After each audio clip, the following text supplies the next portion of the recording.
Tonight is all about celebrating black men. We got a lot of icons coming through tonight. So we're gonna have an interesting conversation over some great food. I'm so glad y'all here. There's a lot I'd like to talk about. Fatherhood, masculinity. What does a healthy romantic relationship look like to you?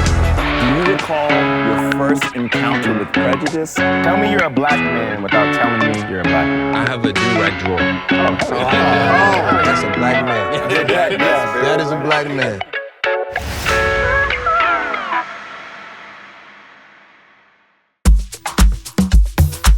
Chef Kwame. Yo, Mr. Badass. What it do, Himself. brother? How you doing, man? So what's going on tonight, man? What are we doing here? You brought me all the way out here from New York, Yes, making sir. jerk chicken on the side of a mountain. So listen, man, tonight is all about celebrating black men. We got a lot of icons coming through tonight.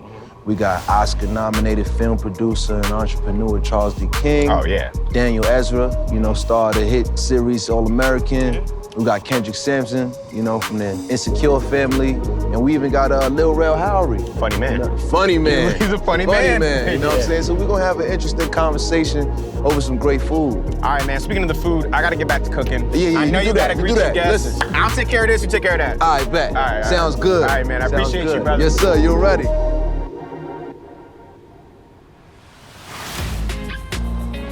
Hey, What up? What it do, brother? How you doing, man? Good to see you, brother. What up, man? What up? All right, how's everything? What's up? Hey, we ready? Yeah, my boy, yeah. Listen, man, I'm so glad y'all here. So glad y'all came through tonight. A lot I'd like to talk about. Fatherhood, masculinity, just a few topics or whatever. But without further ado, Kwame, what we got in front of us right now? So I want to start off with something. I know y'all hungry, right? Listen, Everybody always starts hold off on. with a little bit of... Starving. Yeah, exactly. They want to do a little salad and shit. No, man, let's eat. So Yeah. I have some fresh Masemin bread, which is a bread from Morocco. It's like a laminated dough.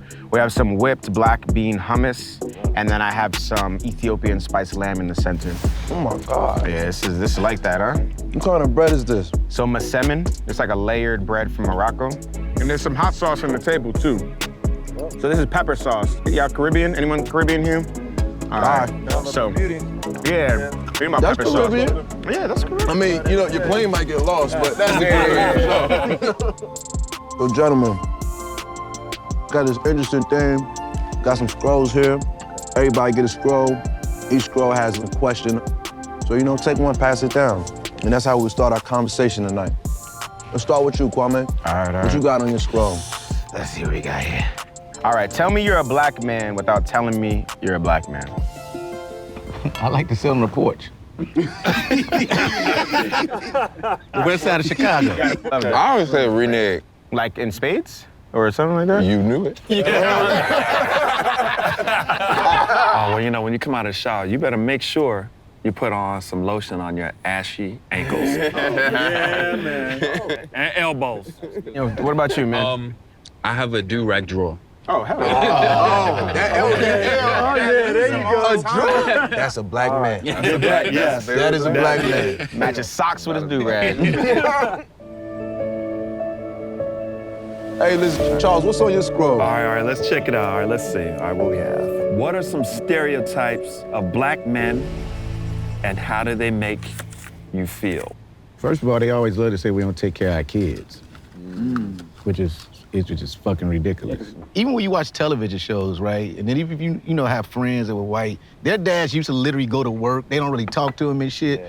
When you're a poor family, y'all gotta talk. It's one TV, you watch the same shit together. Like, you have to spend time together. That's a fact. I don't know if we had a choice not to spend time with each other, because we didn't have shit. Does that make you try harder with your kids? Do you have that in the back of your I mind? don't try hard.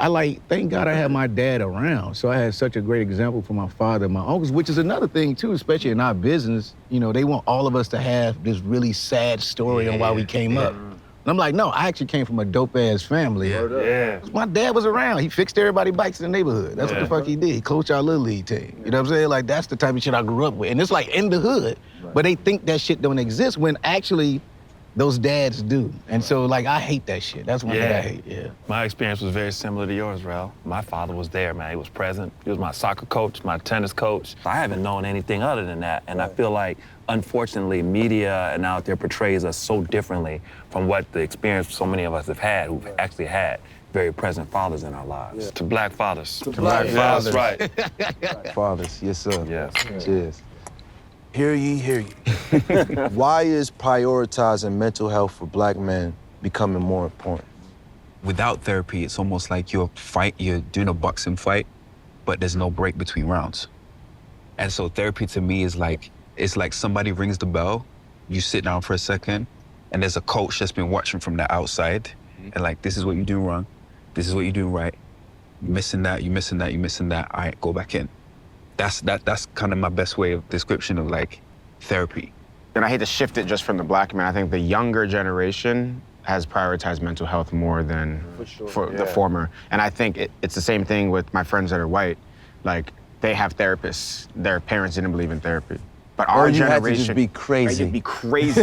And for us, it's just like, our generation, period, has prioritized mental health and feelings. Right. You know what I mean? And like really, really digging deep within yourself and you don't have to like be medicated to have mental health issues. It's really dealing with your trauma from the past. That makes me think of the concept of emotional intelligence. And you know, emotional intelligence is something that we were never taught. And I feel like it's becoming something that is more renowned today. You know, just the concept of being able to identify what it is that you're feeling, you know what I'm saying, and being able to process it, you know, and really understand where it's coming from. Do you recall your first encounter with prejudice or racism, and what was that like? My earliest memory, I had to have been like 12 years old at the time, and we were playing football on the corner, and, you know, suddenly this unmarked car of, you know, undercover detectives, they drove up on the sidewalk so frantically that, you know, we were scared. Startled, yeah, we were startled. Like, what the hell? Like, are they trying to run us over? Why they on the sidewalk?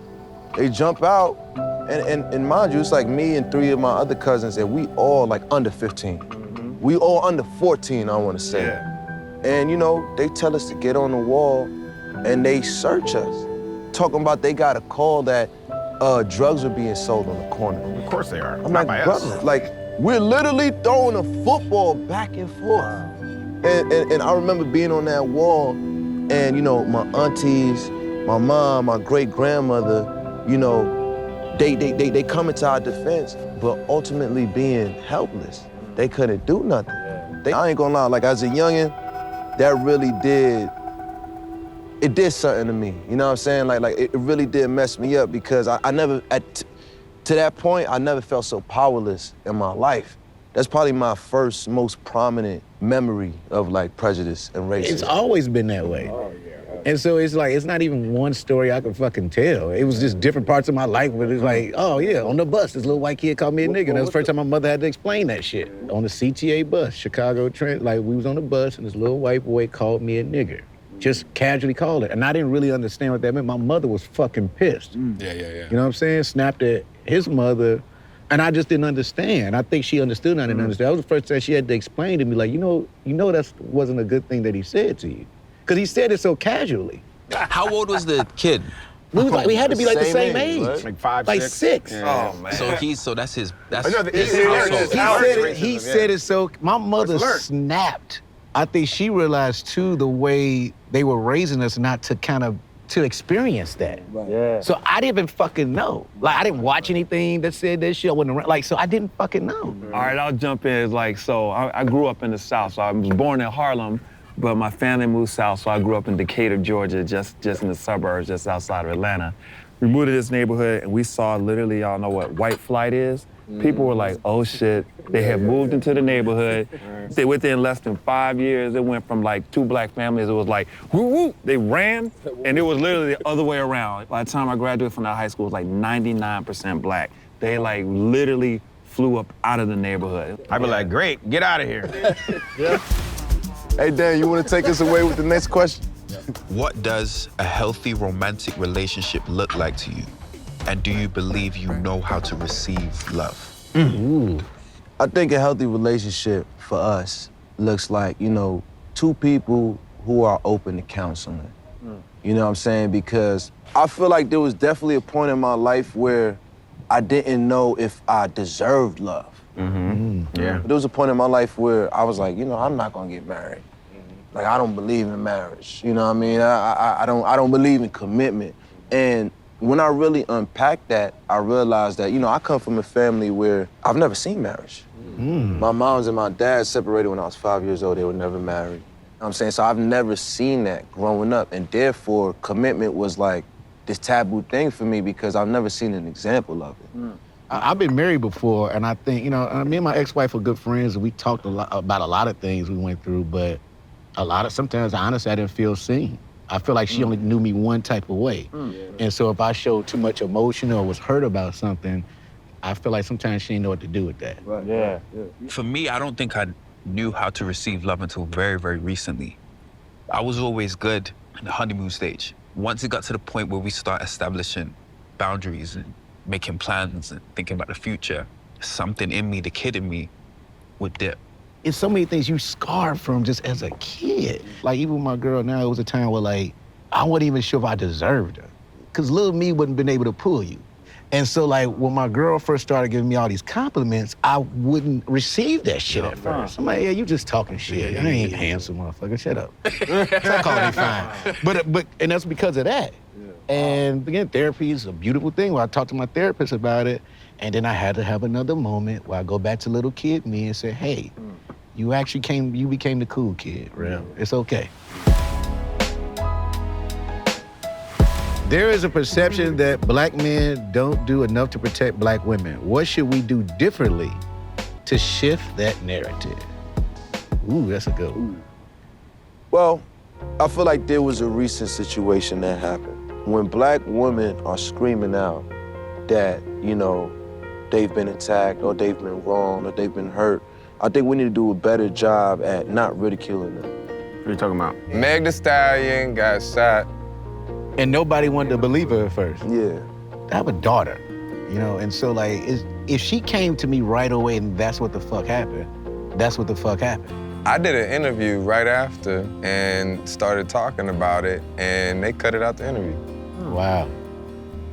I'm hoping that more of us stop being silent when they're being attacked for no reason.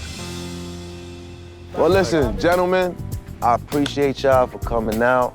You know what I mean? This has been incredible, an incredible discussion, an honor to come together, you know what I'm saying, to unify in this moment, to speak about these things that are so near and dear to our hearts. And I'd like to propose a toast to us incredible black men, us incredible black brothers, and I want to say I am proud of every last single one of y'all.